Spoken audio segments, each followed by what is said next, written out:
What's up mga Papi Brad? Now for today's video, na-testingan nyo na ba yung Chewbacca? Meron palang lechon baka dito sa Davao. At first time kong titikim nito.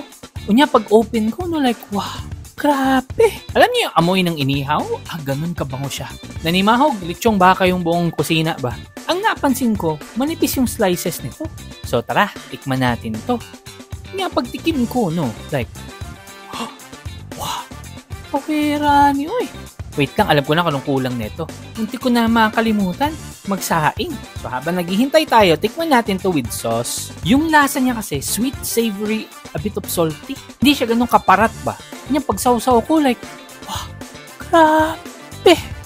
Pera niyo eh. Itong sawsawan na to, para siyang toyo na may kalamansi. Nababalance yung savoriness ng lechon baka at ready na yung kanin natin. Ito yung best na best sa mga handaan, lalo na kung tipong pang family bonding lang. Ito talaga magiging bida sa handaan nyo pag ito dinala mo. Tapos lalagyan mo na itong sauce nila. Tignan nyo naman. Oh, sino ba hindi maglalaway dyan? So tara, manlamon kita. Hala ka, nasawsaw yung kwintas ko. Muntik na. So tara, lapangin na natin to. Itong Chewbacca, sakto ang timpla, sakto ang luto. Siya di po pag sinubo mo, like, wow. Pwede pang pulutan, pwede sa tinapay, pero mas masarap to sa kanin. Mapaparami ka talaga ng kanin dito. Mas lalo siyang sumasarap pag nilagyan mo nito.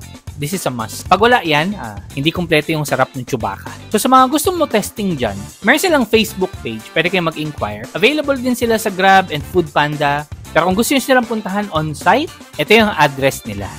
Super highly recommended sa mga gustong mag-lechon baka. So kung malapit lang kayo, ano pa hinihintay nyo?